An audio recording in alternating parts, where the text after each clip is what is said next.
So, did you watch and them? did. I watched it like the day it came out, like that night. Finished it actually. And you know what's crazy is I How were you able stumbled to do upon that? it. Like I stumbled upon it. I didn't know that the season. I didn't even know they were making a second season.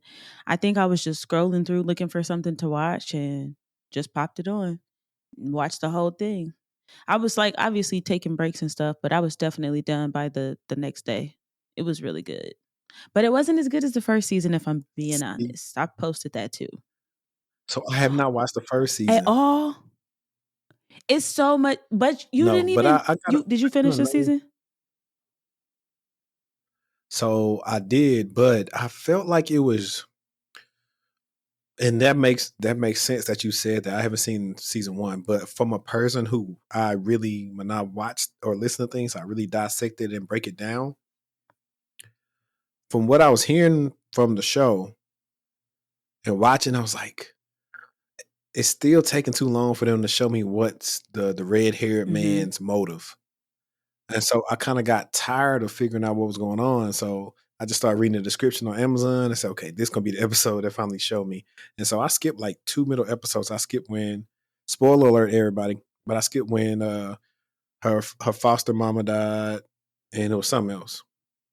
And the whole time, what was funny is I was seeing how they was doing the correlations throughout the show of showing how they are still connected as twins, I didn't peep it for a of, like, the long stuff she was going time. through The on that twin forest. connection, like it took me a minute.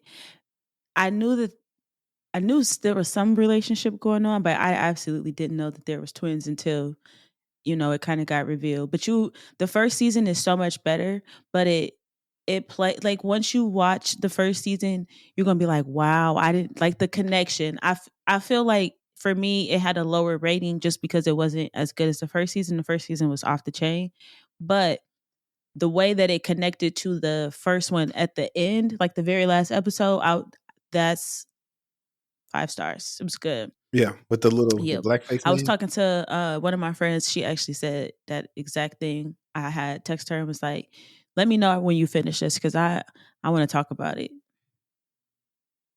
But it was good. Yeah. I mean, overall, it's good. You know, my boy Luke James, aka Johnny Gill, aka Trig.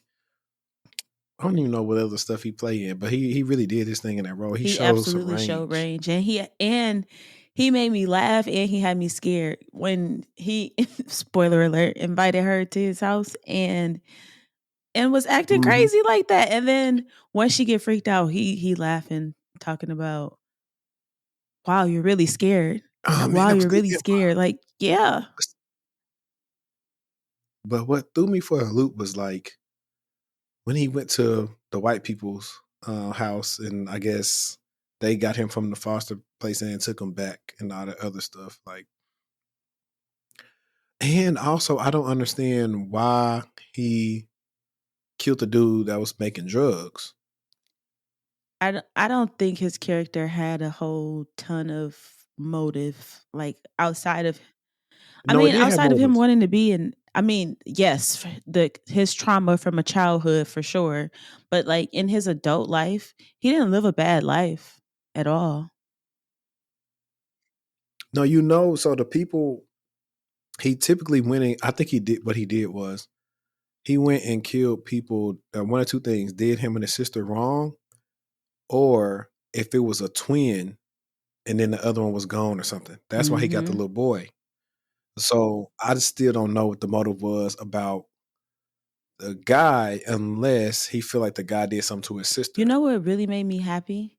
The guy that they chose to play the son, a regular degular black boy. That made me so happy just to see someone that is your average regular person, nothing special, nothing fancy, just a regular boy. Right. And then I feel like that Mm.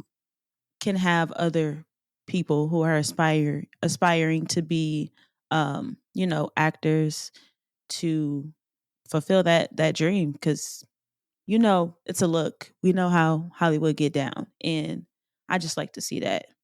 It was the characters were very authentic for sure. Yeah, I agree. I agree with the characters. So I like the overall class. I looked, I was like, is that Pam Grier? Okay. And she's You like, know what's sure crazy? I is never Pam knew that Grier. was And I was like, You remember Bones with Snoop Dogg? Old, old, old. I hmm. didn't know that was her until recently when I was watching the movie. I was watching Bones and I seen her name like, in the credits and I was like, "What? That's her?" I was too done. Did you at least know that was her on Fresh Prince years ago? Like Fresh, like not Bel Air, but Fresh Prince? Fresh No. Prince. Who was she?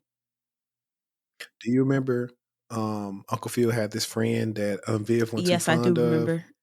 and Yeah. she was real fine. He was like, "Oh, you slept with Janice." Like, her daughter on there was she played, what's her name, man? She's a good actor, and she was always playing like somebody's mama. And I think was she the old dude boyfriend on? I mean, was she old dude girlfriend on How to Mhm. Be a Player? I can't think. Mm-mm. In my movies right there, like that's what we can do when they're like a top five, like stuff that kind of like movies or I'm whatnot. down for that for sure. And then Um, outside of that, I know you was asking me about Fargo, and I think I texted you Wells Fargo after that, but I remember seeing something about Fargo. Fargo's off the chain. And then while you've been watching Fargo, I've been watching All Rise. Black Judge. Yep. Did you tell Hmm. me to watch Shogun? Okay, I Yes, I did. started watching the first episode. I didn't get too far because I was like, I don't know if this is because me and my homeboy, we were gonna watch it. He's into all that type of stuff. I think he was like it's Hmm. kind of similar ish vibes, Game of Thrones. I've never seen Game of Thrones, so You I would never never say seen that. one But I think episode. House of Dragon either? some shows House of Dragon either? just no. Some shows have so many like videos and episodes. I kind of be like, I don't want to be the person that's like just Mm-hmm. watching it, like how everybody else knows what's going on. But eventually, I may do that maybe sometime this With summer. how I you don't know. like stuff, I promise you, you are going to that show is insane for sure. That's how I felt about Walking Dead. I was just like, it's just too much hype. I don't want to watch a show about zombies and ended up totally addicted to the Walking Dead. But House of Dragon, I think the new season's coming on next month. I'm waiting. It's been a long time coming. Yeah, yeah. We was talking about how, well, I think her real name is Simone Missick, the black lady that's playing the judge. I was like, she's definitely giving us some Jessica Pearson vibes. She's real classy at work, and I liked how they were creative in. The show was being shot Hmm. during COVID, so they were literally doing the stuff in 20 like early 2020 about like the mask and the freaking face screen and all the stuff that people was doing like when you had these different stuff going on like the courthouse, like because they was backed up once COVID happened. It was just a mess. So that was pretty cool. And then the last show, guys, this is like, by the time you probably watch this, we'll have the chapters on here, but the show is real ratchet. It's called The Never Ever Ooh, Mets, wee. and it's about I feel like it's fake, honestly, but it's about people who are long distance dating, or some of them probably in the They same are in the state or same city, state, some of them. and some of them been yeah. So some of them people have been dating for 10 years, some for two, and they never met each other, and so they go to this big house where they're with their significant others.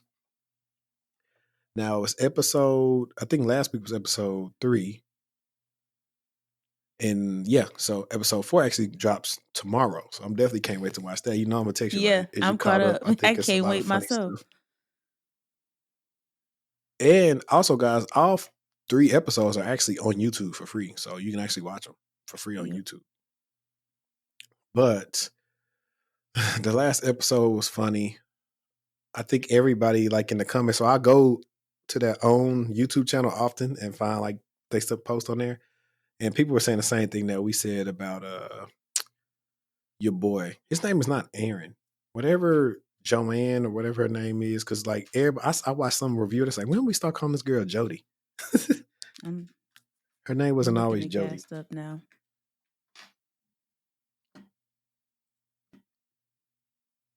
Let's see.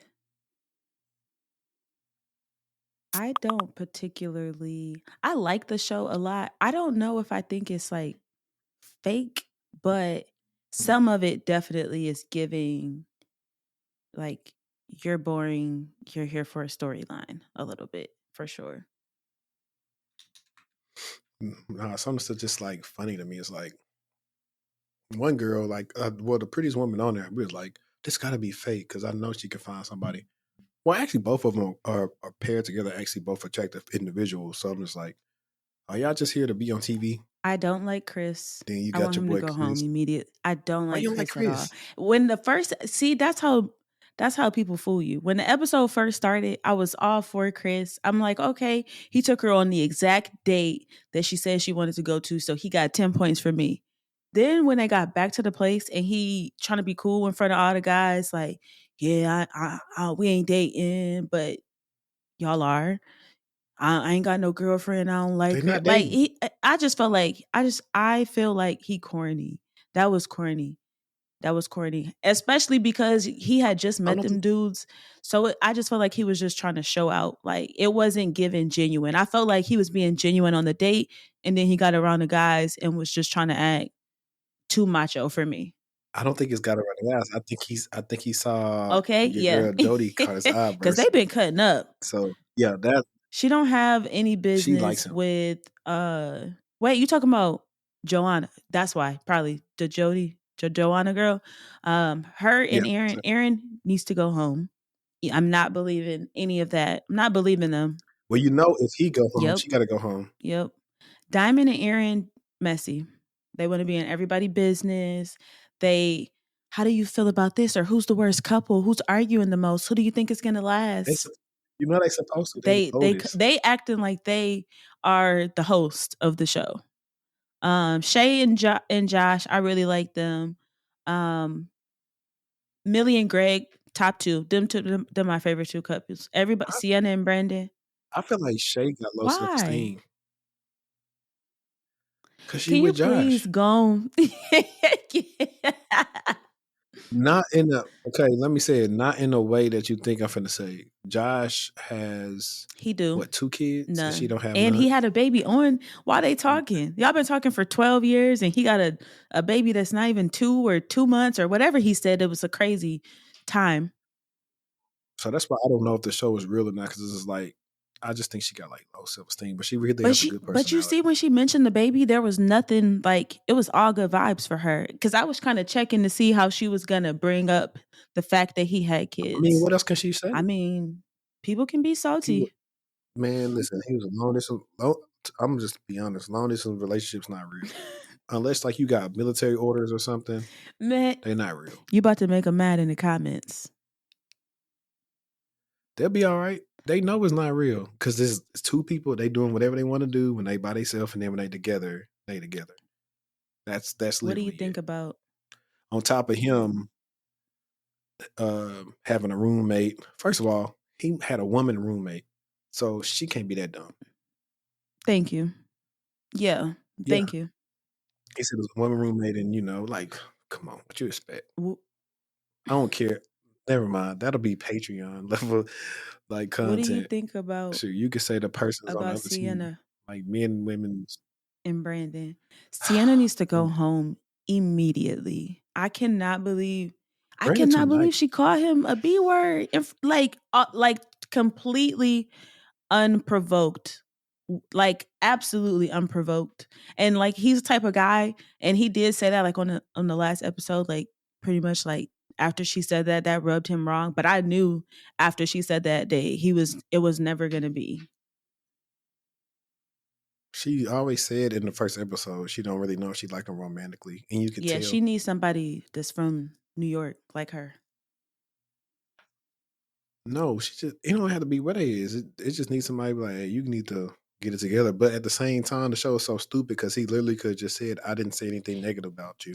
I Now, said I I feel didn't like like little that things part are starting either to add up. because it was so, and I feel like she had a valid reason to be upset only because she didn't know, she doesn't feel too the best about them, especially because everybody been pointing their finger saying they are the couple that's at risk.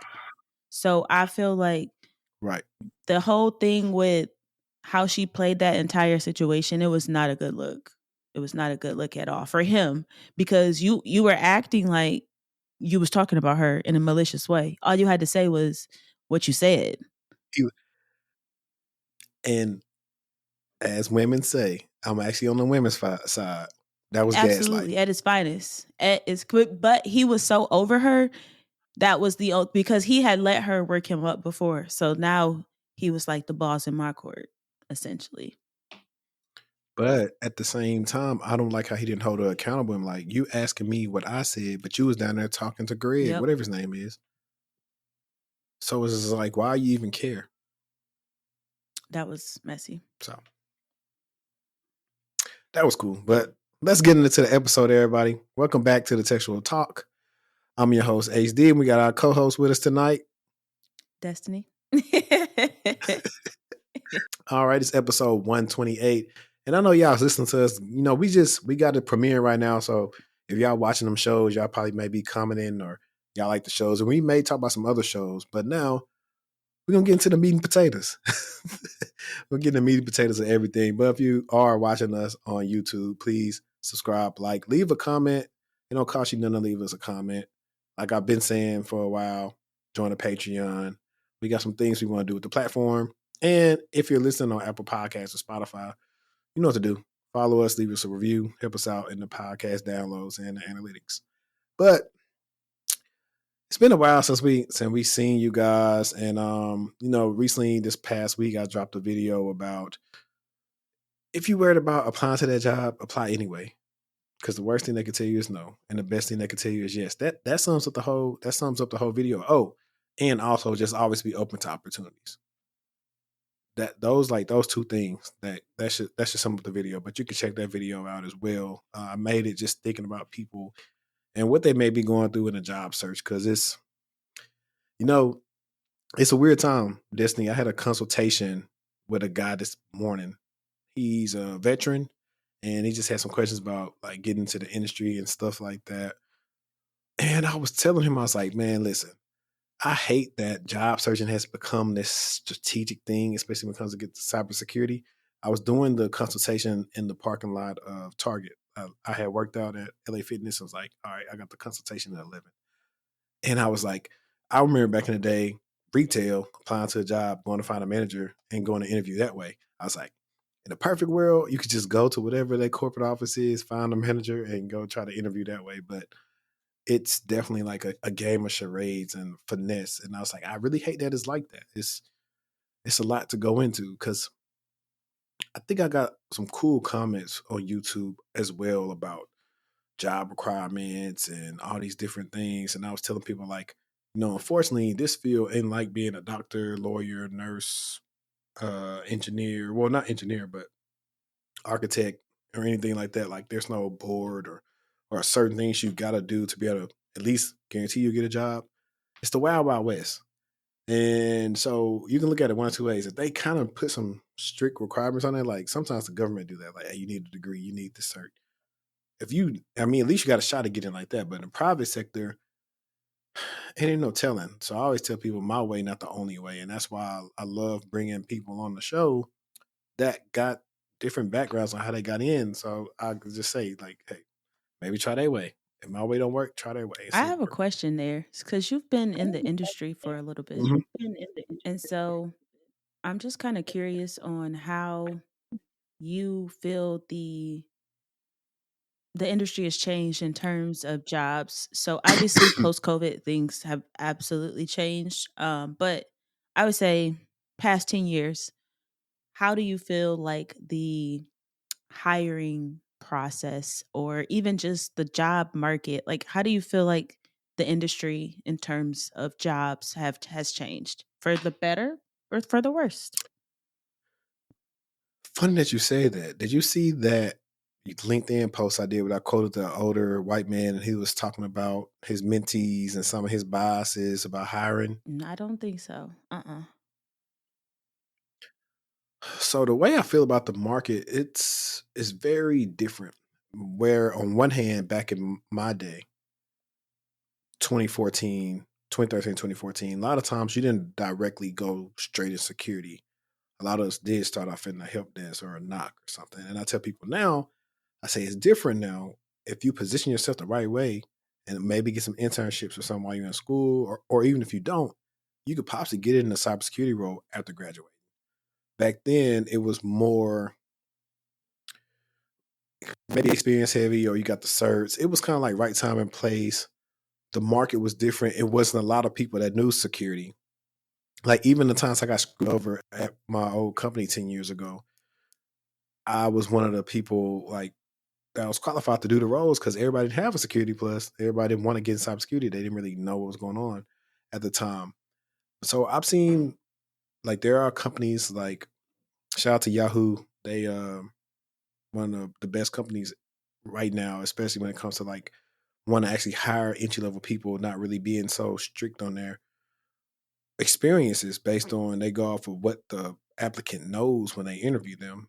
But so I've seen companies like that where they actually have entry level jobs and they're not trying to pay them like pennies. They're paying them a good wage to live a good life for the job they're doing because it's a high stakes job. Then you got the other companies that are doing these other things. So you got these companies that are stuck in their way of whatever experience they think they may need for the team, yet, which we'll get into in the episode of we keep having breaches. So we got all these experienced people, but we keep having breaches. But we got these people that's probably better than the people you got that can't get an interview because they don't have the requisite experience. So it's a lot of different things. It's back to what I was talking about, how like there's no set way of hiring, which I don't know if that ever changes. Because if they do a set way, I feel like that could be a way to just gatekeep people out of roles. Like before 2020, everybody's giving us free information on like their tech careers and all this stuff. It was a lot of gatekeeping going on. Like the only thing I knew back then was get the Sec Plus. I didn't really I wouldn't even taught how to use LinkedIn Mhm. properly, you know? So Mhm. I would say it's different. I still would say it's still bright enough for newcomers. I gave the guy not like like it's not easy, but I gave him a strategy that would help him stand out if he ever got an interview. And it really was. It goes back into building, having your home lab, but having a home lab with a purpose. Like everybody say, "Oh yeah, I got Kali Linux." I'm like, okay, but I need music to my ears. I need you to say, "Hey, I'm replicating, this recent attack we saw by this APT group or whatever." When you say something like that, I'm like, "Oh, okay, tell me more." So that's what I think about it right now. Yeah. For me, I feel like 10 years ago, it was harder to get into tech. And right after COVID, it was easier to get in tech. And I feel like we're pivoting back to employers gatekeeping positions. Like it's so insane. The most qualified people are being denied. Like you said, it's just it's really the wild wild west. That's the best way to explain it. There's no other way to explain it. It's every man for himself. Even there could be a person with 20 years of qualified experience meeting the requirements of whatever is in that job posting, and guess what? They're going to get auto rejected. So it's I don't I don't I don't like the I don't like the method behind the madness. Like you said, things used to be a lot more organic and authentic, and you could go shake someone's hand, or you were more likely to be able to call and speak to someone at the place, and at the job, and can I speak to your hiring manager? I just turned in an application, like it used to be. That is never going to happen again, ever. They don't even have phone numbers. These companies are too big. You're never going to get a phone number to call and check on your application. Facts. And I know you probably see me look at my phone, but like you was talking about people getting denied.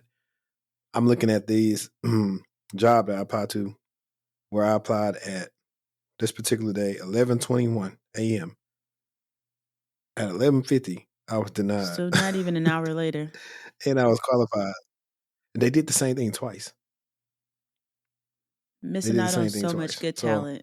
like right. I always do that though. Like so and we're gonna get into it, but this is like the since it's the end of the day, it's like all these different things that go through my head.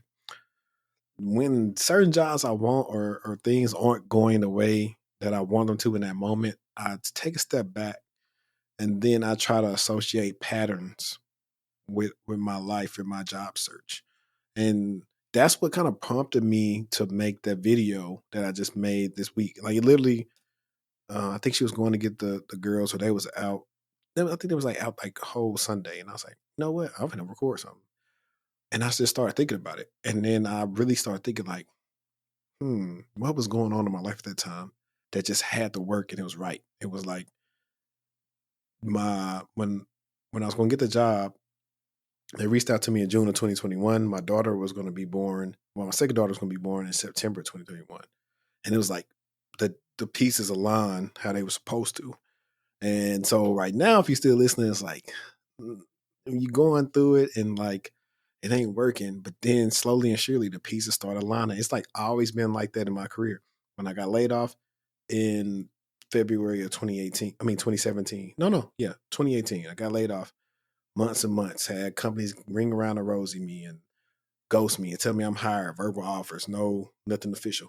Matter of fact, hey, keep interviewing until you get an official offer letter, start date, and equipment.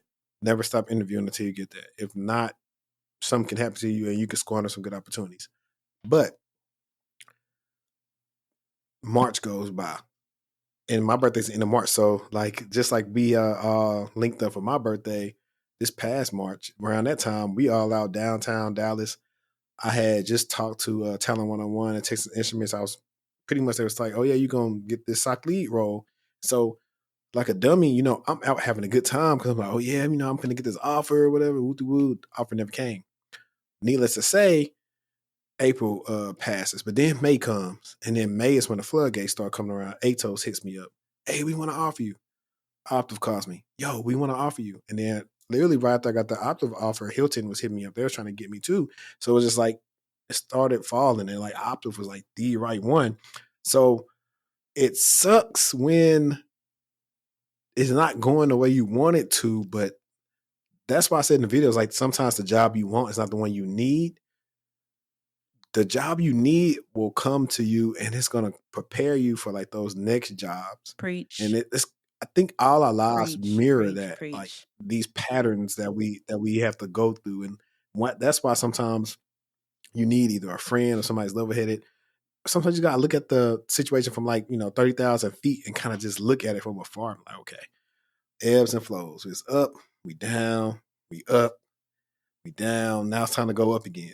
And sometimes you'll maintain for a while. You may go down. Like that's kind of how it goes. Corporate, your real life, relationships, everything.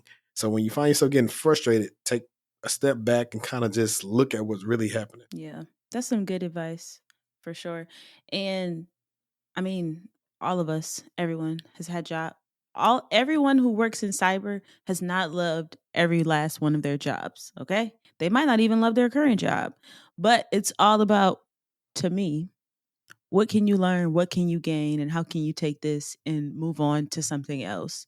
Like my first introduction to cyber being vulnerability management, that's a lot to swallow, right? You know, at first, coming right out Yeah. the back, right off the door to jumping into CVEs every day. So, but I've learned Mhm. so much. Just think if you was I didn't know I learned that much though until I left.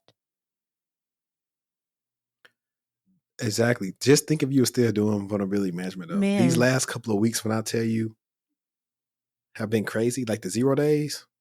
and even outside of vulnerability management, if you don't even know the asset even exists, managing it is Look. That's a whole nother story. Like people don't even talk about asset management those enough. tags. That and this that's I'm going to look. explain Speaking that for of, people who don't know. So let's say me and Henry have a company, and Henry went and bought 25 servers. who is Henry?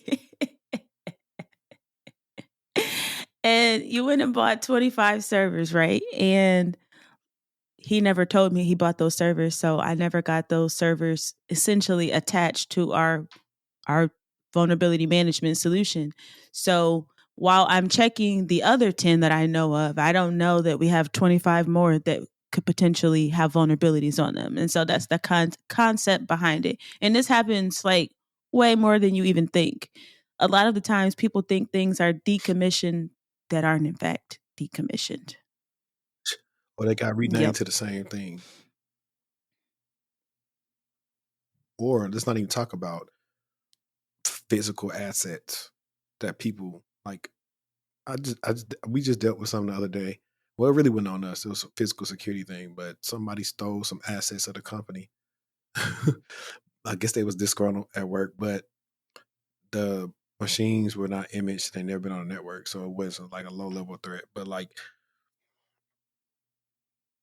it's your job is really well the whole cyber and even physical. Like a lot of companies, physical security do a lot of things that actually overlap with cyber, and sometimes they don't know that they do. But everything is connected, and everybody. You find out in an incident like how useful everybody is. I can tell you that from personal experience. Like when the fire alarm is pulled and everybody's like on these bridge calls for 3-4 hours, and you're trying to figure out what's going on. It's actually a good way to figure out who's who owns what, and just start making your mental notes, and you have calls with these people. What it's actually something that Tiffany brought up when she was talking about. She started working when Log4j happened, and I'm trying to think. What year was that? I was What on the year? sideline. Because I feel like I was a 2022. nope. Mm, It was late like 2021 what actually. month? Summer. Late 2021, Okay, then early I 2022. think that was and the Windows print spooler. Those two, insane. Bye. Hmm. And then even before mid 2022, they had the it was Log4j, then it was Spring for whatever it's called. So it came back, but it was different. Like it's always something, and then it's like okay, that's the hard part when it comes. That's why people always talk about like governance, risk, and compliance, but like that's why I tell people it's like important because you have these assets or these asset owners, and they're just doing their job. They're not keeping up with like what's going on, or that's why you got to have a good vulnerability management. Um, Tool what's it called? solution. Not necessarily a Hmm. tool, but a program. Good program where you're doing Oh, these I things. mean, I That's get why what it's you mean. important if How you're running your vulnerability like management within your company. Yep. right. Like just imagine people have these cloud accounts, but you don't know what they do. Like they just there, but no documentation on who owns the accounts. Like the simple stuff, like people don't like documentation, but it really can save your Yeah. life. You'll be messing around and taking stuff off the network that needs to be on there just because you don't have no documentation on it. You didn't know it was an actual change. And now you cost the company Yep. $1 million. And they pulling you, they're gonna blame you, but it really ain't your fault. So yeah, that's kind of where we'll go with that one. I hadn't seen that happen yet, but you know. Mm. But I think your topic is first, Which right? one? I think you was talking about the Dell data Yes. breach. So let's let's get into it. So Dell essentially lost their minds. They had a really insane, I'm just pulling up my notes. So You good? customer names and physical addresses were exposed. So according to Dell, there was a Dell portal that contained a database, and I love how they said there were limited types of customer info related to purchases. So them saying that to me automatically off rip, they're lying. Limited customer information. So then I read deeper. So it was actually Dell hardware or in order information, service tags, item descriptions, the date these were ordered, warranty details. So on April 29th, the website Daily Dark Web, they reported that someone on a hacking forum essentially was advertising that they had customer information from Dell, and it was between the years of 2017 to 2024. So that particular person on that forum, they basically said that they had information on 49 million people.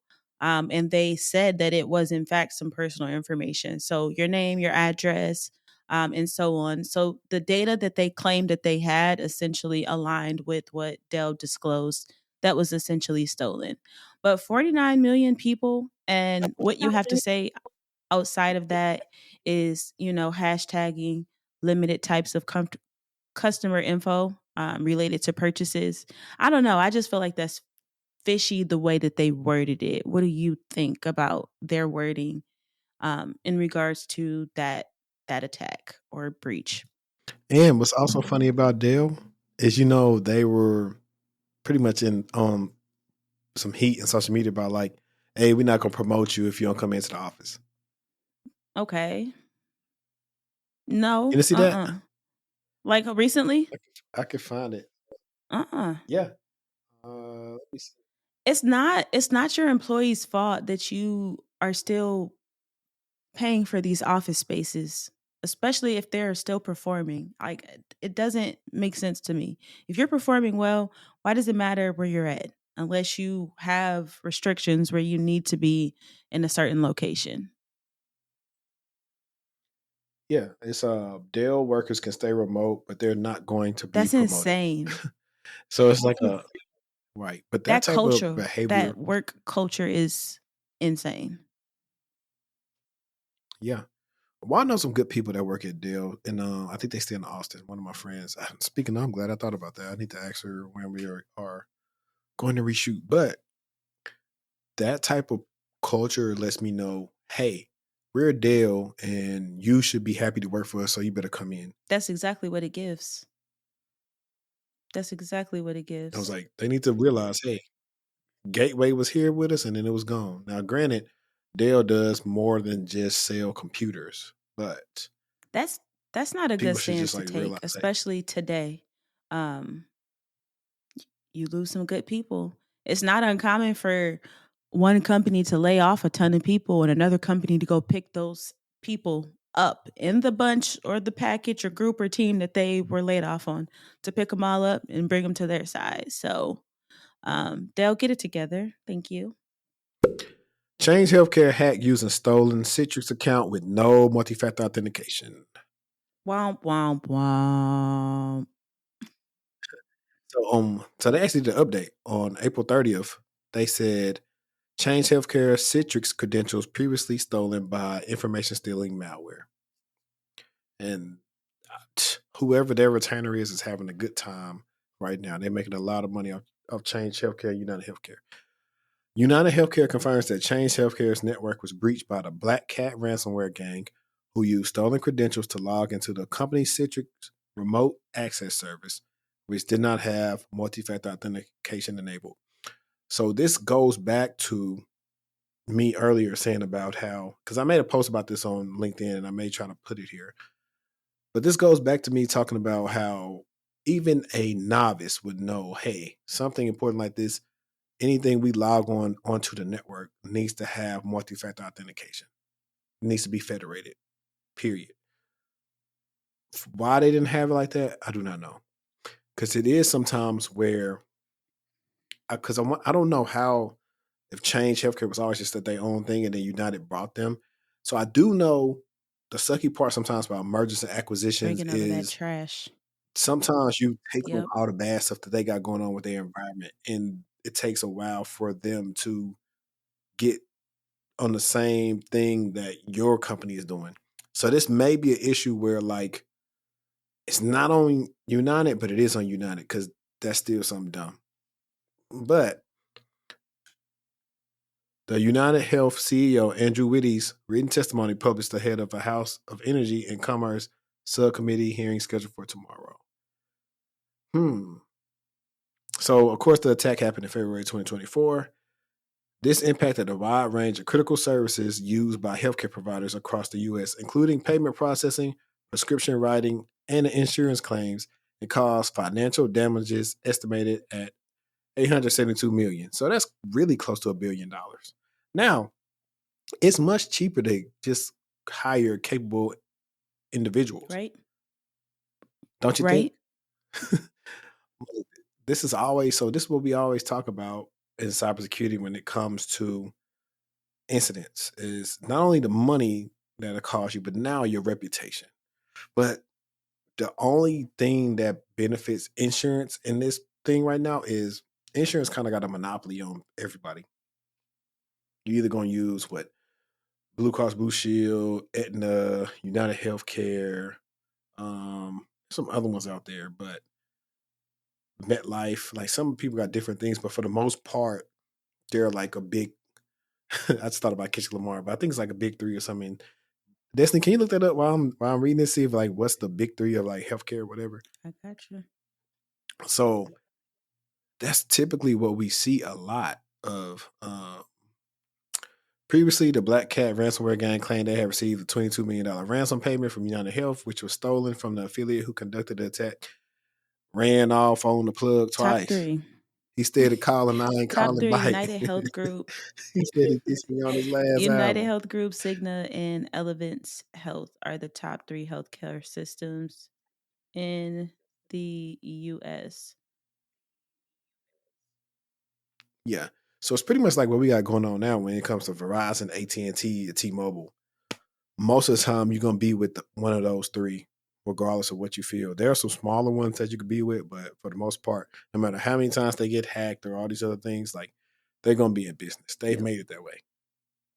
So it's like a pro and a con. So an easy break in, they say,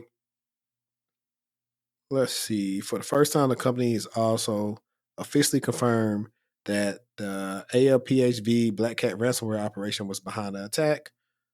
While the actual public facing attack occurred on February 21st, Witty revealed the attacker had access to the company's network. Duh. Most of the time, when you realize you hacked, it's too late. If you're reading this, it's too late. Shout out to Drake. You have to already assume, in a lot of cases, you already compromised.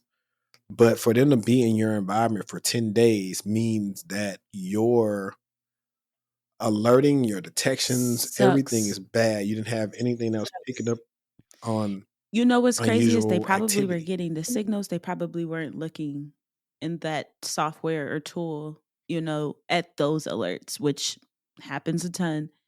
And I really like that. Yeah, I think I don't know if I believe it was just 10 days. Yeah, it's like probably maybe that's longer. just what they I know don't right think it's now. 10. But 10 days it had to be longer than that for the impact of the attack based on what we've been seeing. Yeah. So it says the investigations, which are still ongoing. So I haven't even found like any updated stuff on this, and they probably are eventually going to release it because I think Change Self Care is a subsidiary of United, and I want to say the SEC got these new protocols, especially when it comes to healthcare, where you have to say this different stuff about when you was hacked and all this other stuff. So February 12th, 2024, they were hacked and using stolen employee credentials. It is unknown whether those credentials were initially stolen via phishing attack or information stealing malware. They probably were stolen by both, to be honest. The portal did not have multi-factor authentication. Once the threat actor gained access, they moved laterally within the systems in more sophisticated ways, and exfiltrated data. Ransomware was deployed 9 days later. So this is why when it comes to lateral movement and being sophisticated and, like I said, unusual authentication, or not authentication, but unusual or Abnormal. abnormal Yep. activity, right? It takes you to be a person that's has some experience in doing this stuff, because a smart person isn't gonna go in there and all of a sudden, hey, I'm going to make an email rule, then forward all the stuff here, and it's going to delete so you don't see it. They're not. That's going to be noisy. Because one of my companies, we would look for stuff like that. Like if something was going out of the domain and it went on the approved senders list, like it was first of all, it's automatically blocked. It had to get approved. So that's like an easy way for people not to be able to exfiltrate data that way. Now that these people are probably looking for like different ports that may be open and if they could connect to since they're already in the system, and they're gonna not make a lot of noise. They're gonna probably move the least amount of data as possible versus triggering an alarm. And so those are things you gotta worry about. So now you gotta use things like UEBA, where you're saying, okay, let's look at these individual accounts and see if they match up based on the data. Are they logging in when they normally do? Like, why are they doing this? They just perform this function. That's how you kind of try to combat some of that stuff, even though at the time you're already compromised. You just got to contain and stop the bleeding. But like I said, it was too late for them. So the CEO was talking about how they made the choice to pay the ransom, and it was entirely in his one of the hardest decisions he had to make. He's lying. Honestly, the reason why you don't want to pay the ransom is because you incentivize other people to pretty much start attacking your company. So, okay, we know they're gonna pay, so we get back in. We don't need 22 million. Shoot, I just don't give feel us like it five. was. I So don't feel that's like what it was people the hardest thing because if you don't pay it, right? Of course, we know you're not supposed to pay well, it, right? But if you don't right. pay it, right, it's over. Company's over. Your reputation is over. So, I mean, I'm sure it was a hard decision, but it was still an easy decision because you didn't have another choice. You didn't have another choice. The company wouldn't have been able to succeed or even proceed. So yeah, I wonder. I didn't look and see like what it says ransomware. So, um, but see, the thing I don't like about that is like it just sucks. Like, cause we have another. Was it yesterday? I think it was yesterday when Assertion they were hacked. Like these people don't have any morals at none. all. They are not Mr. Morale. So it's like that's why I foresee healthcare. Healthcare is one of the places where like it's a lot of good job security and they do need people. It's probably hectic. But you will definitely get the I would say like I like doing jobs where I know what I'm doing on my end is helping for like the greater good. So getting into healthcare of knowing, hey, I'm helping prevent something like this from ever Yep. happening again. And that's why when I say diversity in teams, I'm not just talking about skin color. I'm saying people from different industries. You need them on your team. They've seen different things and they can come in and say, hey, do we have any detections for this or why are we not looking for this? Like, I've never seen this fire. Like, let me see the logs. Get me with the threat hunting team and tell them to look for this stuff and see if we actually getting these logs in and see what we actually see.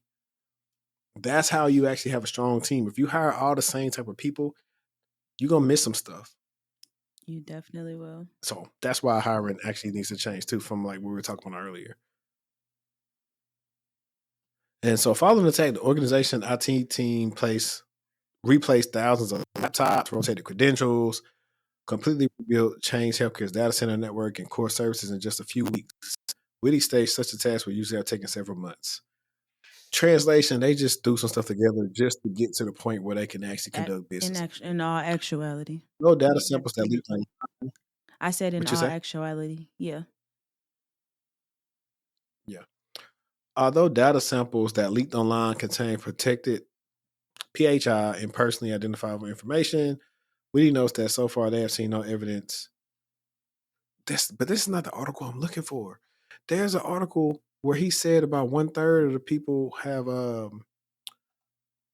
were affected. See if I can find it.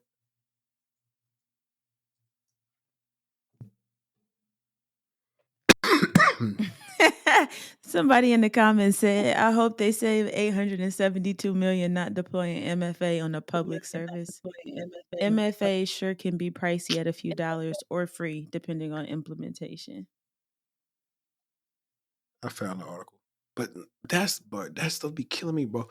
You want to grill me in the interview, and y'all can't even do simple Someone else stuff. said, "This is utter incompetence. This would be negligence for a small business to open a publicly accessible Citrix portal without MFA, let alone a large corporation like this. There needs to be some type of accountability for this type of thing." A read.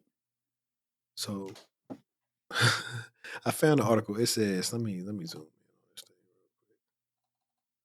United Healthcare CEO says maybe a third of U.S. citizens were affected by the recent hack. You know how many people that is? Well, you already got AT&T finally sent me a letter saying, "Oh yeah, your data's out there, bro. So You ain't trying to give me how free long internet for the whole year." between when you were notified and you received when you were notified by whatever service that you utilize versus the time you received your letter? A while. Think about it. When did we Yep. record in March? Exactly. I just seen the thing yesterday, so I've been new, and this is not even like a sponsor thing for Aura, but y'all see aura.com in the description. It's not really a sponsorship right now, but like I said, I'm not just telling you to get it so I can get paid.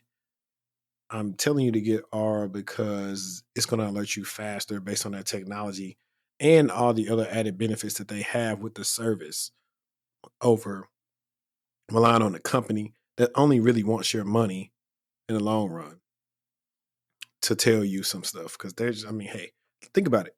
It's just a slap on the back. Oh, yeah, we know your data's out there, so we're going to give you this free credit monitoring. Granted, I'm going to call them like, yo, I already got credit monitoring. Can y'all make my internet free for the whole year? And we'll be square. Matter of fact, make my internet free for the next 5 years. Yeah. And in I'll be good regards with that. to Aura, Like I something. did recently go ahead and purchase a plan with them, and just protect yourself. It's really it's not, you don't, just like with companies, you don't think it can happen to you until guess what? It happens to you. And by the time it happens, it's too late. So be proactive and be able to receive the support, because it's nothing that one person can do for themselves. So if you can afford to make sure that you are protecting your identity in that way, take a look at the plans, because I promise you it's worth it. Is there's so many benefits. Right. Oh, so all this article, it's like a video, and he's like reading. I guess he's at a Senate hearing. I don't know what. Yeah, Senate Finance Committee holds hearing on the Change Healthcare cyber attack, and that's another reason why I tell people too. Like, as much as like technical all this stuff is, when they like they say, excuse my French, but when the shit hit the fan, somebody don't nobody want to just go to the Senate and you got them on the hook. It's like the people all they reading is like the executive reports. Like when the incidents happen and they looking at all this other stuff, what's the bleeding? How much is going to cost us? Did we get affected? How effective are our countermeasures? Like this is a mess. Like everybody should be on Change Healthcare website right now looking for jobs. People shouldn't even need experience. Thanks. They shouldn't need experience at all. Okay. What's the I next thing got you got? a I got the massive web shop fraud ring. Stills. I'm pulling it up. So there was a massive web shop fraud ring that steals credit cards from 850,000 people. So, a massive network of 75,000 fake online shops called Bogus Bazaar tricked over 850,000 people in the US and Europe into making purchases, allowing criminals to steal credit card info and attempt to process an estimated 50 million in fake orders. Additionally, millions of credit card details were resold on dark web marketplaces, allowing other threat actors to purchase them and perform unauthorized online purchases. So there's a German cybersecurity firm called Security Research Labs, GmbH, and they advised that the network has attempted to process an estimated 50 million in fake purchases since that operation launched 3 years ago.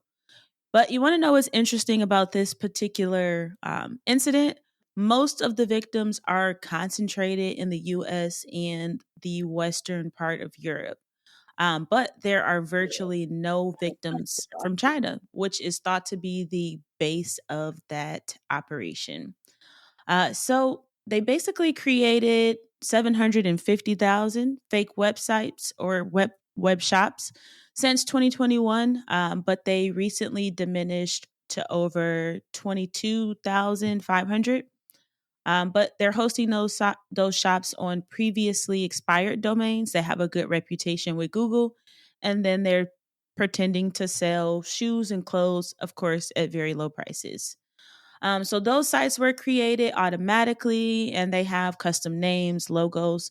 So obviously they put in some effort and it does have a bit of quality to it to help you believe that it's legitimate. So they're not they're not that crazy enough to think that they don't have to put effort in. They're putting effort in to get that money. The payment pages on these sites either collected the victim's contact and credit card details or they stole the people's money via PayPal, Stripe, or other credit card payments for non existent orders that would obviously they'll never receive.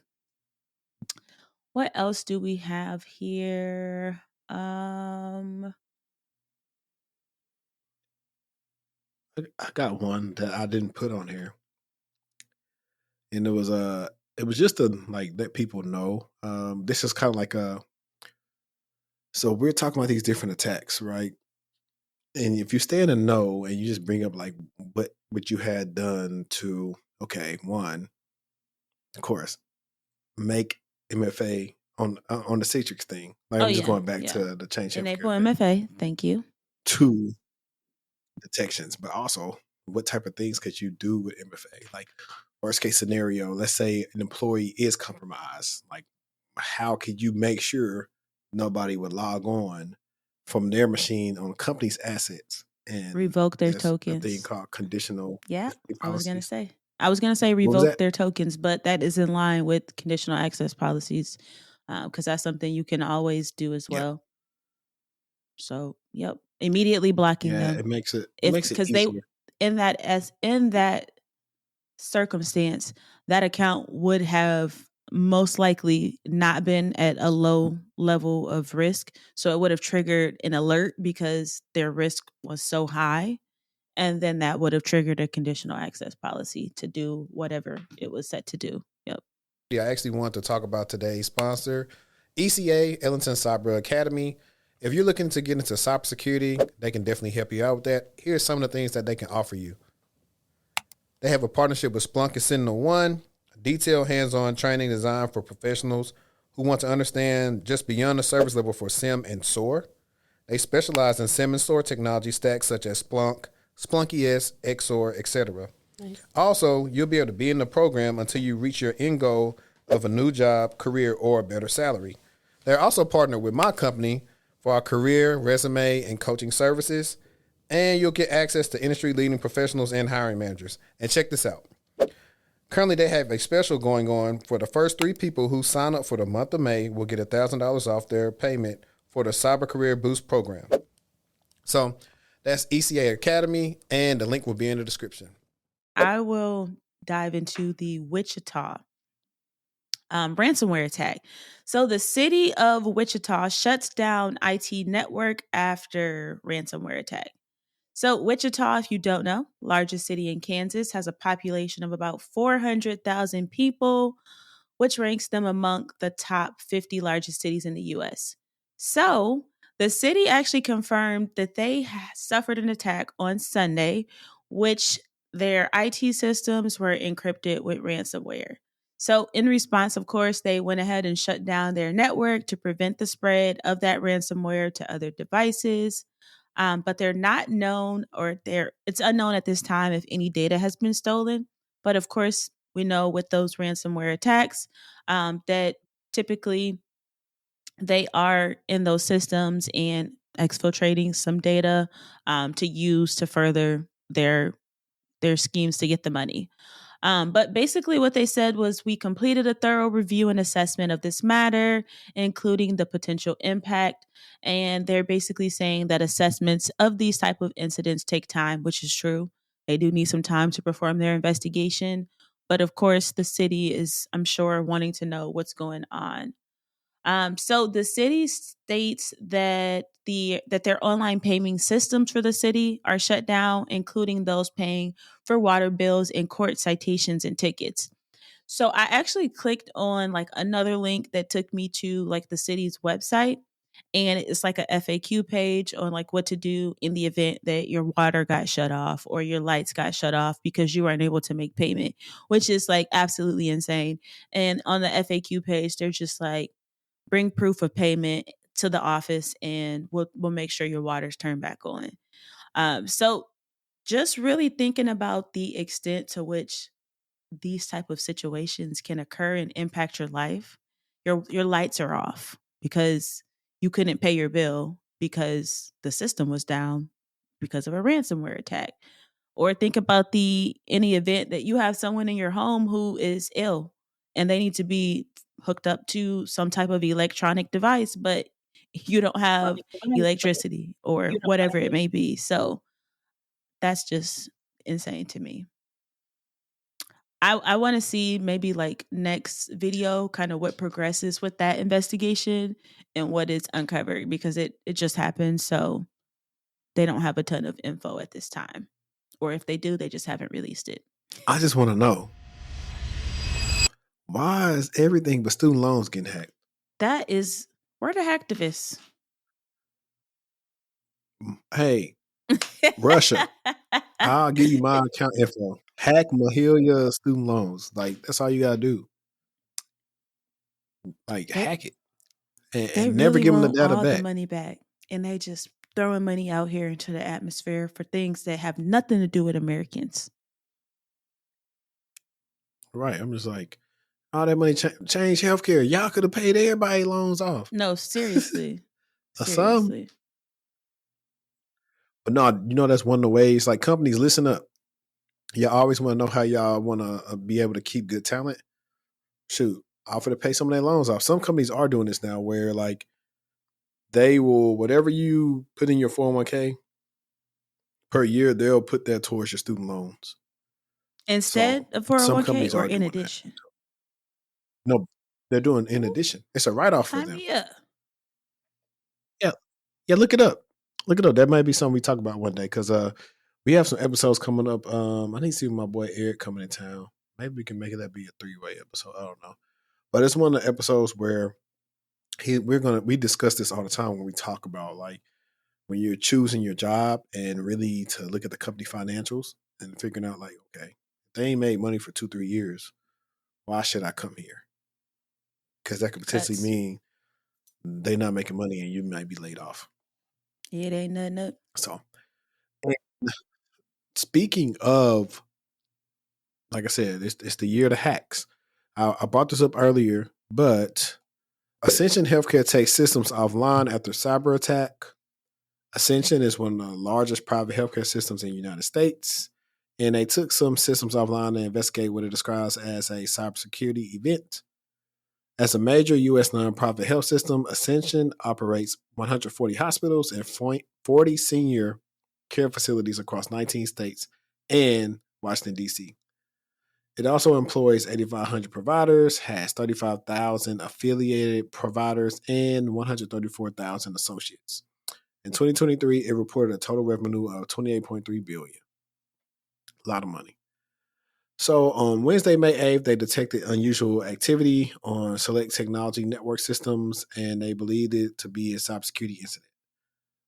And so they responded immediately and initiated their investigation and activated their remediation efforts. Access to some systems have been interrupted as this process continues.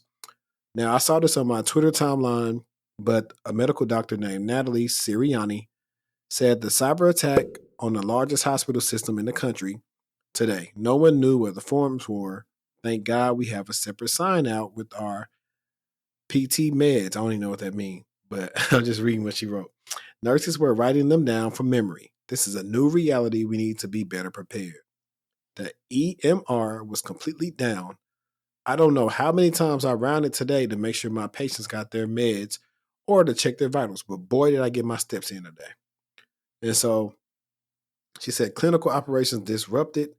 Ascension added that the incident also disrupted clinical operations, and ongoing investigation is now assessing the impact and duration of this disruption. It has also informed the relevant authorities of the cyber attack and hired Good old Mandiant. Well, technically they're not Mandiant. It's like Google. I want to say it's like Google Cloud or whatever, but like Mandiant exists, but really it's under Google's umbrella now. To assist with the investigation and remediation processes. And let's see. Okay, yeah. Last month, the U.S. Department of Health and Human Services warned that threat actors are now using social engineering tactics to target IT help desks in the healthcare and public health sector. These attackers trick employees into enrolling new Haha, because they know that even you should have it. No, it's not even that. All these things could be alleviated from standardized, simple processes at the help desk level.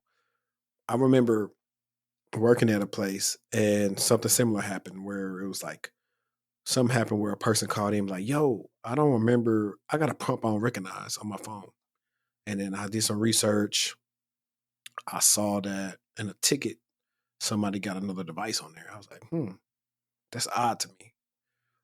And at the time, I kind of wrote it off. A couple of weeks, a week or two later, that's like, yeah, they were compromised. Yada yada yada.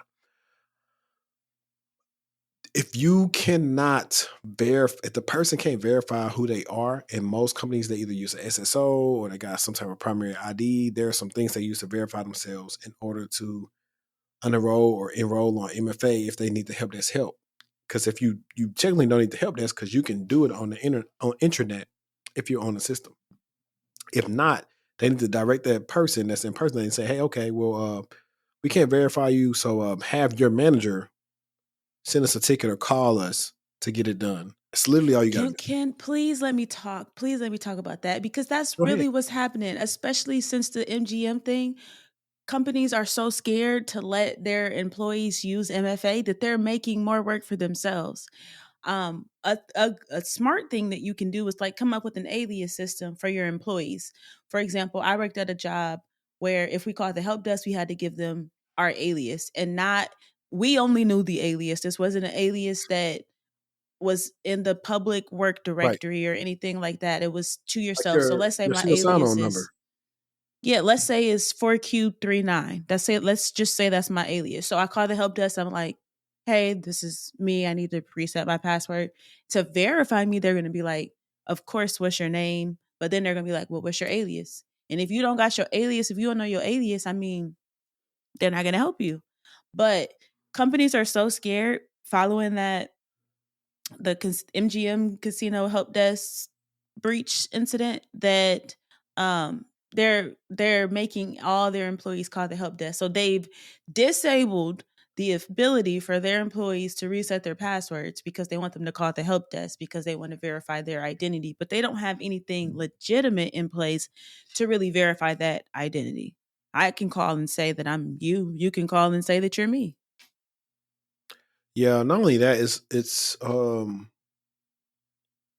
I know MGM, it was a little bit tricky too because they SIM swapped. So they were able to SIM swapping and get those pushes. So like sometimes they push it to the phone, you can get in that way.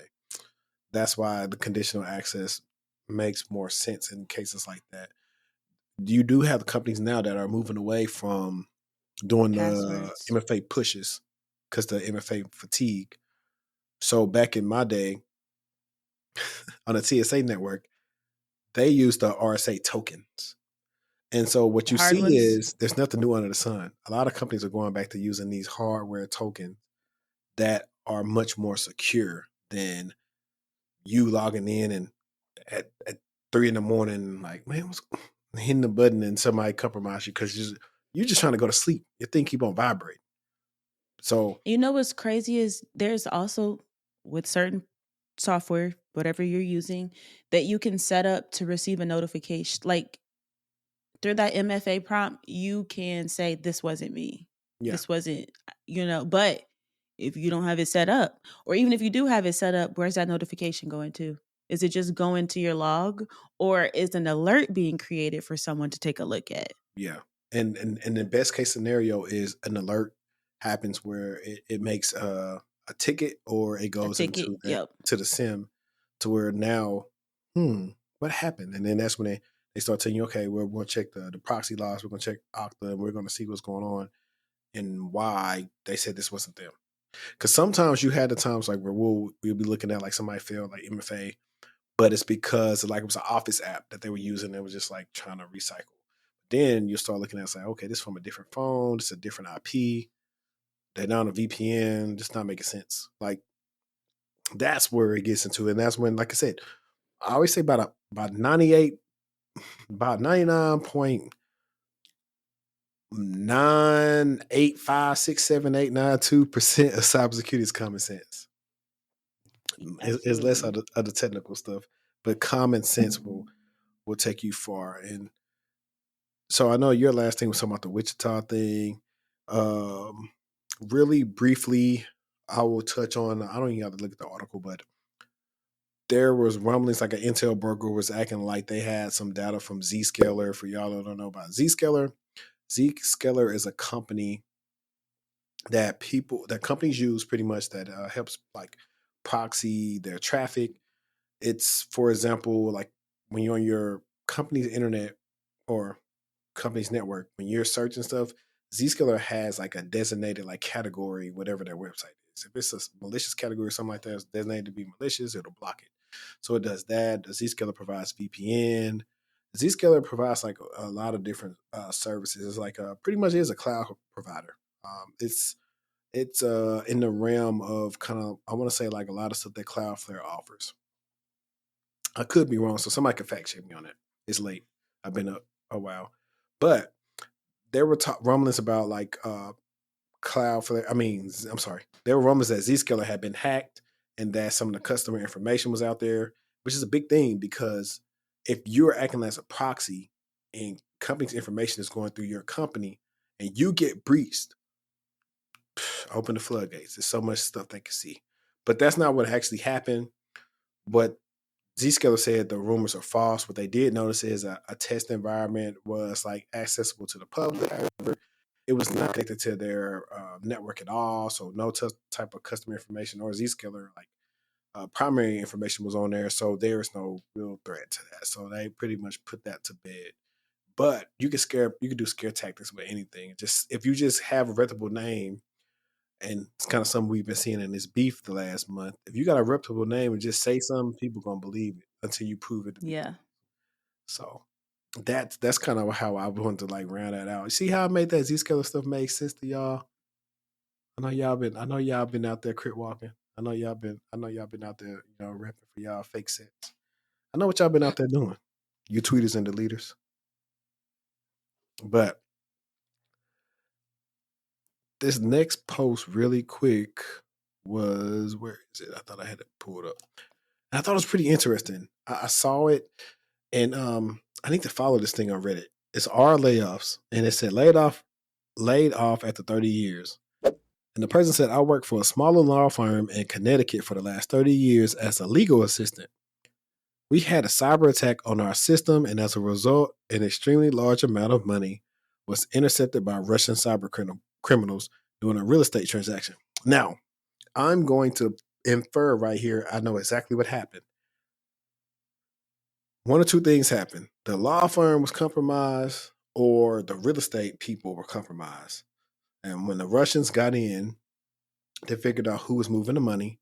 They set up a typo squat domain, and then they interjected themselves in the conversation, and they started flowing. And so they had them send the money to them versus the people that really need it. That's probably what happened. But, What's a typo squatted domain? huh? It means one. I just said, what is a typo squatted domain? And I said, just one character. Even one character could be off. Yeah. So if And it's google.com, it could be toogle.com. yeah. Or it'll be something like, so how they'll do it is it's like, Something that's to uh, trick your eye to thinking that you think you saw something legitimate. yeah. So like, for example, my one of my domains is the textualtalk.com. And so a typo squat would be where all the L's are. Instead of an L, it'd be an uppercase I. So you'll be looking at it like it's saying the textual talk, but it's really not the textual talk. Yep. But the text of it will say textualtalk.com. And so when you click on it, you'll think you're going to Textual Talk, but it's actually something else. And that's how they get you. So you got to pay attention to domains and what they go to. Like if you're not sure where domain goes to, hover over it, see what it actually goes to. If not, report the fish. Let your security team take care of it. We'll definitely say thank you for sending this to us. And then that's when we get our intel teams and we say, hey, domain takedown. So that's they use like third party software to take those domains down because that's the thing. Like you just sit in the cut and compromise somebody, and those are the people. They're not trying to get big money. They're like, listen, They cool with what they get. they're getting cool. millions of dollars too, but it's on a very low, and they run off on the plug. Let me finish this story. The hackers contacted us the next day demanding a ransom, which was not paid. The FBI was involved in all the things. The stolen funds were not recovered. That client is now suing the firm. The firm had to notify existing clients of the breach, and as a result, one of our largest and long-standing clients used it as an opportunity to fire us. For 2 weeks, the partners tried to negotiate with the client to stay, but in the end, they severed the relationship, and then came the layoffs. We just said it earlier. These are real-life scenarios. Lose money, reputation. Two things. That reputation is actually harder to get back than the money. Axe target. Yep. 11 of us were let go on March 15th. It has been devastating as many of us were long-time employees. I had the second highest number of service years of the employees who were let go. There are less employees that remain than were laid off. It remains to be seen if the firm will even survive the next year without the income for the client that pulled out. I'm so angry that I lost my job due to Russian cyber terrorists. I'm angry that the firm became complacent about cybersecurity. The in-house IT guy was fired and never replaced. Ooh, wee, that's ugly. After we went back into the office after working remotely for over a year and a half during COVID. I'm 61 and was close to being able to retire in about 6 years. My 401k was looking sweet. I was contributing regularly to my HSA, and the plan to retirement was moving right along until this. I received a very laughable severance, 2 weeks. 2 weeks for 30 years? Oh my God, that's sick. Listen. And he's 61? Chris Brown made a song about not being loyal. I suggest you follow it. 2 weeks? But in their defense, they probably couldn't even afford to pay nobody. They probably couldn't even pay that 2 weeks. I ain't gonna lie. It was a smaller firm. And that's the thing too. So I remember I had a consultation a couple of months ago, and hopefully he watches this, but he was working IT for a law company. And I was like, bro, I showed him how we can look for security jobs for law companies. You already know how they operate. They're more inclined to hire somebody that already know how like the law works or law firms work. Everybody needs somebody. Y'all stuck on like the big tech companies and all this. Please believe these law companies will pay you some big money to keep their stuff safe. Y'all watch How to Get Away with Murder. That's all I'm gonna say. I'm anxious to get back to full-time work. This is my question. When getting a resume done, do I include my employment prior to 30 years? Listen, they're going to be like, what was their job again? They were legal assistant. They're probably going to be like, okay, look, I don't know what you're finna do right now because we got AI. That's so sad. I So feel they feel bad for like you. basically, yeah, they basically feel like, can I even put that on my resume? And that's just it's a sucky position to be in. That person's around my dad's age. 61 is that's sick, man. That's sick. I ain't gonna lie. That's sick. But that'd be the thing. Like, I don't know why they would fire that person. Why don't you fire your IT person? And that's the thing too. And not rehire them? What? Because they didn't know they didn't know. They didn't know. That's why. Because they didn't know. They didn't know that was detrimental. They didn't know. They probably like believed a little bit that they was going to have some issues, but they were thinking more password reset stuff. They weren't thinking Russians are going to intercept the payment that we're doing. Man, it's just really convenient. Like it's convenient to always just blame Russians for everything.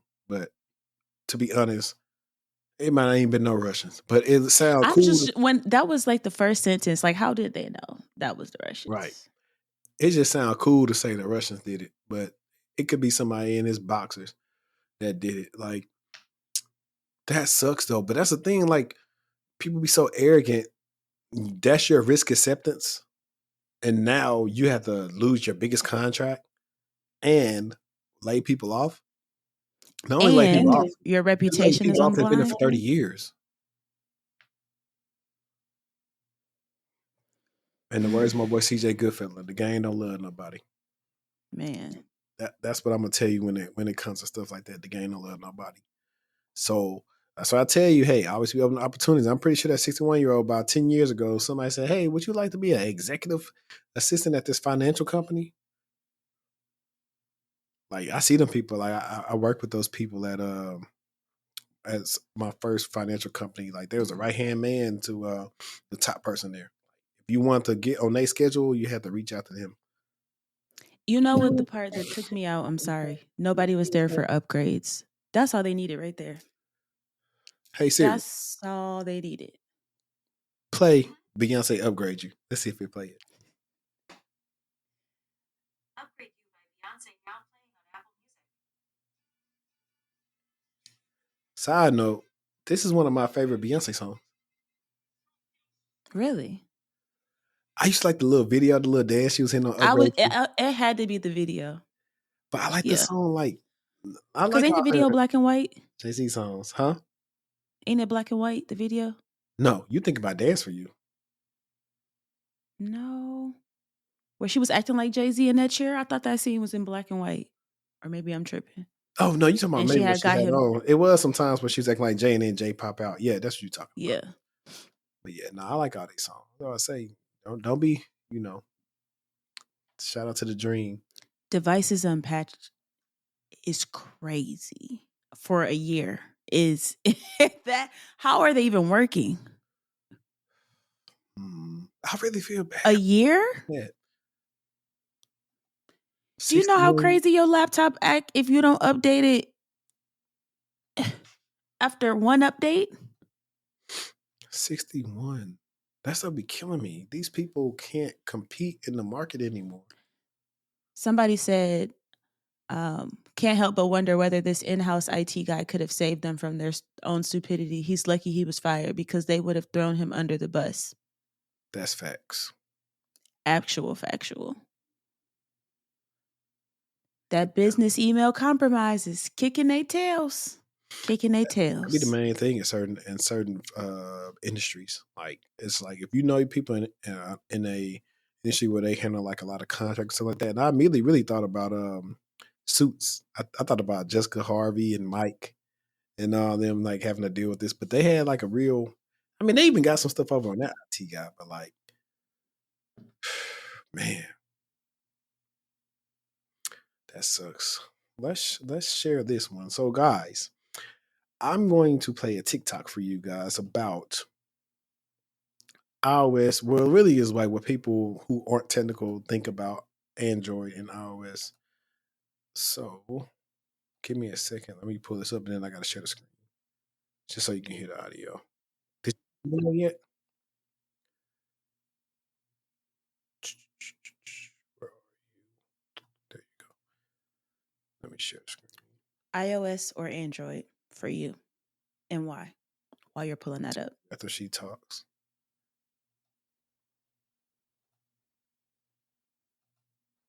Tell me iPhones and being discriminatory against Androids on You purpose. hear? Whole time I thought that was just the mechanics. I thought that the reason. You can hear that? Yep, I can. Okay, cool. Let me take it back to the You mean beginning. to tell me iPhones and being discriminatory against Androids on purpose? Whole time I thought that was just the mechanics. I thought that the reason that, you feel me, Androids text iPhones and it's green, that's just they couldn't help it. That was their mechanics. But no, because why is Apple being sued by the Department of She got to be from Baltimore. This is random, but I feel like she's from Baltimore. I'm gonna check after this, but I feel Justice like she's from for Baltimore. creating things to make it seem like the consumer has no choice but to use Apple products, basically monopolizing their products and making it very hard for Androids to interact with iPhone products and not be treated like it's a different brand. Examples of this include when you get pictures from Androids and they always look a little dusty, but when you get a picture from an iPhone, it's always clear. I thought that was just the technology and the mechanics. No. Another example of this is, like I mentioned earlier, when you get a text message from an Android, it could be blue, but Apple was like, no, we're going to make it green. So they be feeling icky and gross when they text the Androids. You see, it's all marketing. That's crazy. iPhone versus Android is literally a marketing scheme, a marketing tactic. Because, in fact, I worked in phones. And iPhones and Androids literally have the same exact qualities, everything. Sometimes Androids have more advanced technology, if you will, and iPhone will get it years later. This, that, and the third. They make each other's parts. Another example of this is when you transfer data from an iPhone to iPhone, it's a seamless and flawless experience. Ask me how I know this. I sold phones for years before I got into marketing. But from iPhone to iPhone, it's a seamless transition. From Android to iPhone, you can have all type of difficulties, all type of things not working, and everything not transferring over. So it's all literally making sense. Like, for years, I knew Androids and iPhones were no better than one another. But what I didn't know was Apple was doing it on purpose. They're literally doing it on purpose. So for the whole, which one is better, iPhone versus Android, they the same. Different brand, same purpose, same thing.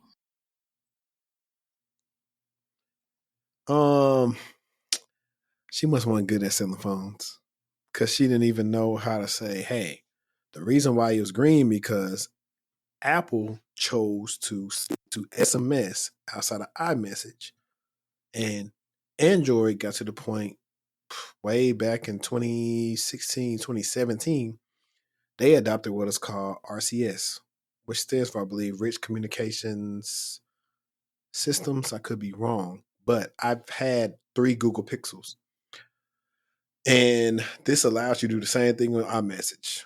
Chat replies, message bubbles, thumbs up, all these different things, clear videos, everything. So when I used to have a Samsung type of phone, I would have to send a link like of the video so you can get it clear versus trying to just send the video and then it looked distorted and people are, it kind of like it's one of the things where, and it's come out the wrong way. When you know you like smarter than like the person you send stuff to and they're like cracking jokes thinking like, oh, your phone is trash. Like, no, you don't really understand what's happening. It's not my phone. It's your phone deciding to say, you know what? We are not going to upgrade RCS and we are going to do this because this is the only way we can remain competitive and keep people to use us for iMessage and FaceTime. Years ago, when I had an Android, when I was on like Android, many people would pay $5 a month just to use iMessage. I was like, I don't know why they ever did that, but I know why, because they know most of those people would just go to the Android phones and just pay the $5 a month. Because although I like my iPhone, one of the reasons back in the day, and I used to have, let's see, I had a Motorola Droid, I had an HTC Thunderbolt, I had what was it? A Droid DNA. Then I had a what was it? Samsung S5. Then I had a Google Pixel, the OG. I had a Google Pixel 3. Then I had the Google Pixel 6 or 7, whatever.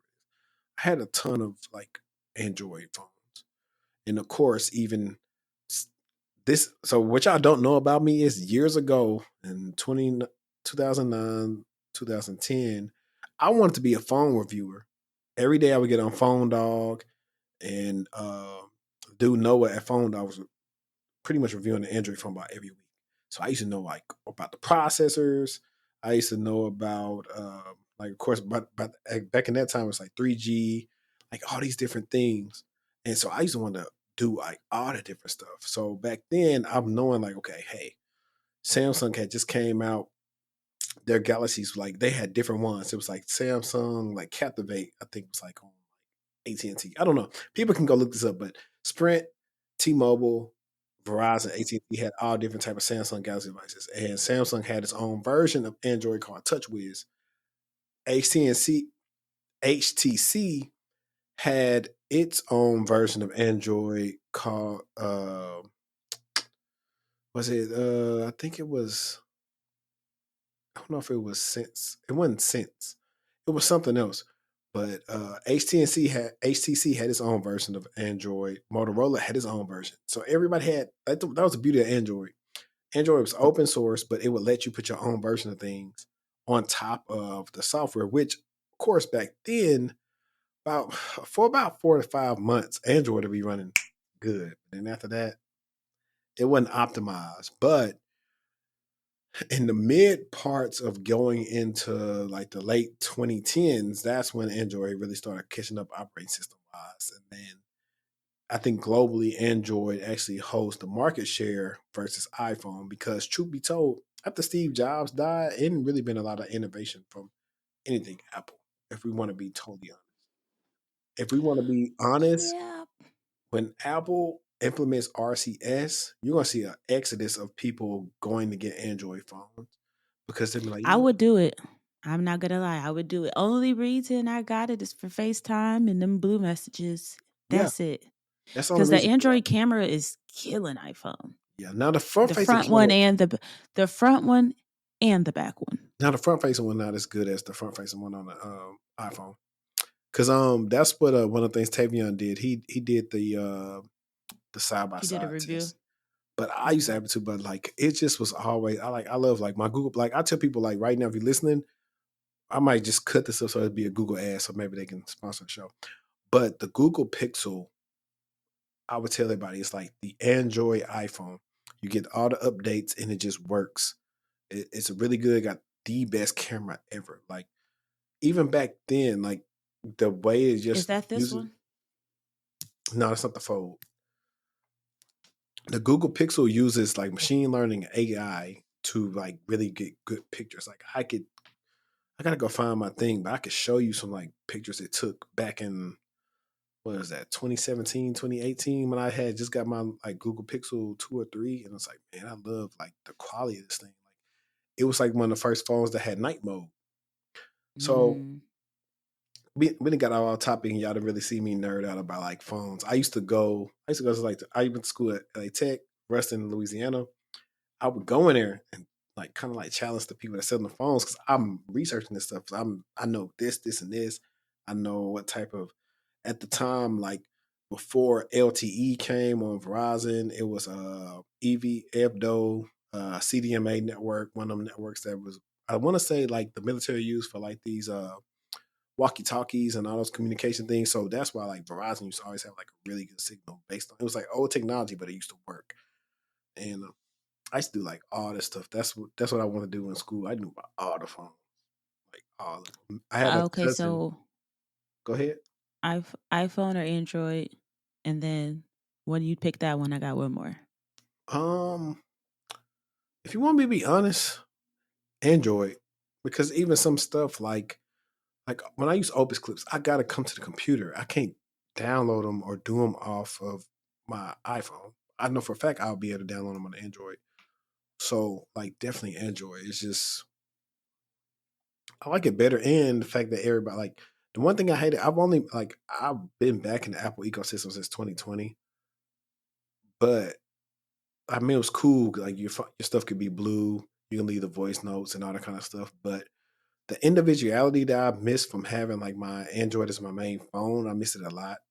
Um, I used to do like a whole bunch of Customizations and things stuff. with it. Like back then, it just was fun. Like you would download like these different text, like different apps to be your main app, so you could do these different things and had these different backgrounds on your texting. It just was for the MySpace era. If you came in the MySpace era, like you definitely would like love like iPhone. I'm actually gonna see if I could like find some stuff from way back then. But what was your question? Okay, and the second question is okay, Android or BlackBerry? Funny enough, the only BlackBerry I had was BlackBerry Storm. That was the most popular one anyway. It I was had the Torch. This one, the one the one you you flip know. up. Yeah. I had the storm. The first storm was Wait. trash. Yeah. The second one might have been better, but I'm picking Android. I didn't get a chance to really use BlackBerry Messenger. Now, Because iPhone. no, I just got one late. One of my Oh, I friends, he got one was kind of late too, like right on the cusp of BlackBerry and iPhone. So by the time I had my BlackBerry, it was only good for like BBM was only popping for like a year, and then people had started transitioning over to iPhone. But if BlackBerry came out with another BlackBerry, I would so get it, so get it. But they don't make them really. anymore. So I funny enough, absolutely yes, the keypad, man. What? I don't even know if I'm gonna have this in the video, but hey, this is a BlackBerry storm in my hand right here. Do you know who Phil Wade is? Yeah, Did you ever hear his BlackBerry song? Yo side, east side of the bed. I'm from that era. So We used to be you on. heard the We was song, on the internet. you know. Which one? The I ain't hear that BlackBerry, song. I I only know when about he the Trey came out with Songz that part. song, I was like, why won't they sponsor him? It's such a good song. He basically was talking about how a girl reminds him of a BlackBerry because he loved the way she curved. And he named like all the BlackBerries, like you bold, bold and beautiful. Let me see. Oh yeah, And look, you can see it Storm. for real right here. Yep. Hang on.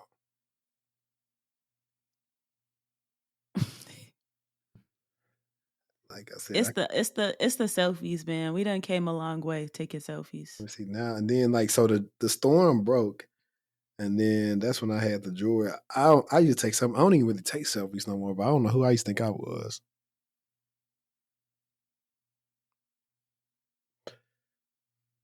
And those are good days for me. These kids don't know how good they got it. Man. But you know what? Now I think about it, I took so many selfies in the mirror because they ain't had no front facing cameras back then. No, we was all selfied up in the mirror with the phone. I Like got my this. first facing camera on Look, this like this I was thought I us. was so cool on this picture. I might post this one day. I don't know I who. had some ugly phones and always a terrible camera. Always, always, always, always. But yeah, so this is me. This is my cousin old number, but like y'all for the Gen Zers that never did this stuff, but like this like the text messages and stuff I used to have back in the day. Like Oh man. stuff like Do you that. remember when Instagram was just a total different logo? Yep. Oh man. Trust me. I know they probably feel like I forsake them. Why am I what was I don't know what I'm going through these pictures. I don't know what I used to be on. I took a picture with a statistics book. Just doing stuff because that's what we would do. Yeah, It was just man. cause That's all I'm the trying to keep vibes. on the Just people. cause. I was like, bro, what she was on? I'm not even gonna go down memory lane with no pictures of me because bye. Like, it be like that sometimes. But look, Glenn, we didn't like I said, this stuff is like, I don't know, maybe we could have like an after hours chat on one day. It's like where it's like past the live and now we just start talking about like a whole bunch of random stuff. Just random topics, yeah. Cause stuff be popping in my mind. Like I said, the first icebreaker was gonna be like, what's a random movie like thing that like line and like lives in your head? And I think of like so many different movie lines. Like, Please always act. Let's do that every time. what's Because all we right? like We gonna end on we're that, movie people, TV people. right? So Yeah, right now we're we gonna are. end it with that. What's a random TV line or movie line that live in like your head rent free all the time? Two can play that game. Just how she always every scene was like, you know what I told her to do. Like I say that all the time, all day to my friends. Really? But if you don't speak movie, you won't get it. But yes, I can say that every day. You know what I told her to I do. have, Because she was basically telling them to leave they man. So that's why she just kept saying it. man. It'd be like so many for me. Like I know, like one of my favorite movies is Major Pain. So in my mind, a lot of times I'm like, don't push the maybe, baby. I'm thinking like stupid I stuff. like one tub it, Mhm. two tub We were it. at Marquise's housewarming, and one of the dares was a dude had to do the push-ups, and so I thought about the time when they was making fun of Major Payne when he was gone. He was like, 1, don't you feel dumb? 2, look Two, at you. look at you. 3, don't you ever make fun of me behind my back? Like that, all that stupid stuff. Or like me thinking about Orlando Brown say, go ahead and toot that horn, boy. Two, Toot. two. All that stuff. I used to watch that a lot when I was a kid with my grandma. I'm sending this video to her actually, and she gonna be cracking up at this particular part right here. Listen, no, my cousin's like 5 years older than me. He's like, well, how do you like Major Payne so much? It's like, it's the only child, and I watch the movie all the time. Like, I know it word for word. Like, me and my cousin laugh all the time. Like, when they when they made the cupcake to make him pass gas, Mm-hmm. and so he's just sitting in the cafeteria, and you don't hear nothing, and then he instead of He lift opening his the leg up instead of opening the can like a normal person, he take the can, he say, "Tuh!" and got everybody in the hall because you're not supposed to be quiet in there. Everybody in the hall staring at him. He acted a fool on that movie for sure. Or when he was dancing, the little boy, he was getting it. What was his name? Tiger? Yeah, Tiger. His name Tiger. Yep. And then what's her name? And when she say all that stuff to him, he said, I ain't frigid. I think something else that also lives in my head is any line from Baby Boy. I just can't get that movie out of my head. I hate you, Jody. You make me sick. I stole my car, Jody. What do you say? Unstable creatures? I stole my car. Unstable creatures. Or when he was his homeboy was, I gotta lie to my girl every day. I gotta lie about going to work, Jody. You know what that feel like? B was cutting up. Man, my jaw hurt, man. Man, nobody care about you. Or he was like, I thought I was dead, man. I thought I was dead. Guns and butter. See, we shouldn't have, I ain't gonna lie, a lot of the stuff I shouldn't have been watching, because just like I just thought about that. I stumbled upon, like, so one of my older cousins, when I used to walk, like at elementary school, I used to like go to her house in the morning and walk to school, or sometimes I just be over her house. And so she had Don't Be a Menace in South Central while drinking your juice in the hood. So I started watching that. I hate that movie. $5, Buster. It's too ignorant. Do we have a problem? It's such an ignorant movie. I can't turn it off, please. It's a funny parody though, because it makes fun of like all the stupid. Like, it's so stupid, but it's funny. Hey, fool, you just kissed everything in this party. Like all the stupid stuff on there. Like, I laugh at. Toothpick. I like scary. Did you see a new scary movie's coming out? I didn't. A new scary movie's coming out. But listen, if Brenda ain't in it. But you know what's funny? You're going to be like, I can't believe you didn't watch it. But I ain't really, when I was younger, I ain't really care about scary movies. And I'm not talking about in the sense all of them aren't good. Aren't good. When I got older, that's when I started watching like the Jeepers Creepers or the Chucky's. Oh, you just mean just like horror, like the genre. Yeah, see, that's my favorite genre.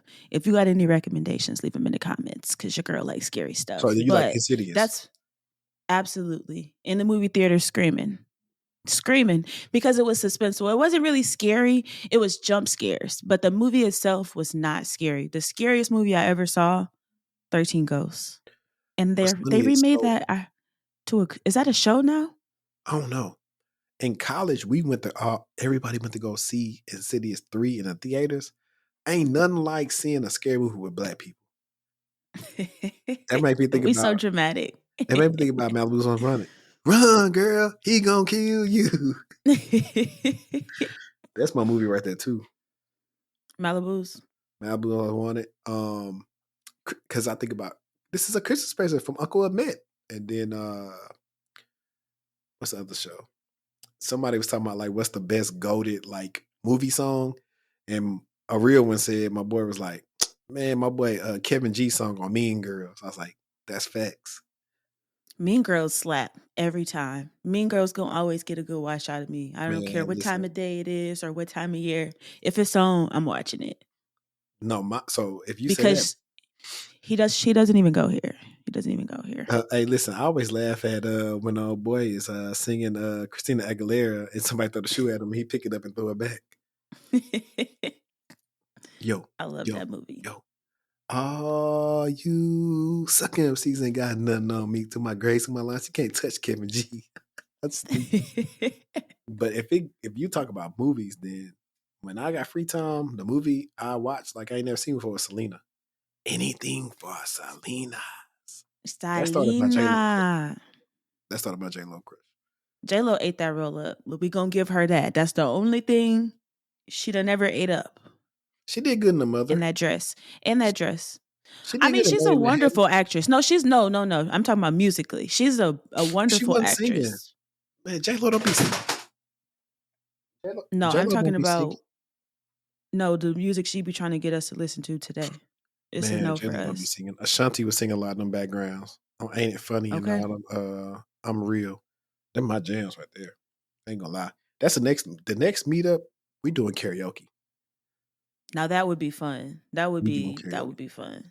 We doing karaoke. I already know my song. What's it gonna be? Tonight Is the Night by Betty Wright. Oh, I thought it was gonna be whatever your song is, the Baloney song that we was listening to on the first episode. Okay, that too. That's next. That's the second round. Shoot, mine would probably be something like Boss Man D-Lo, Big Za.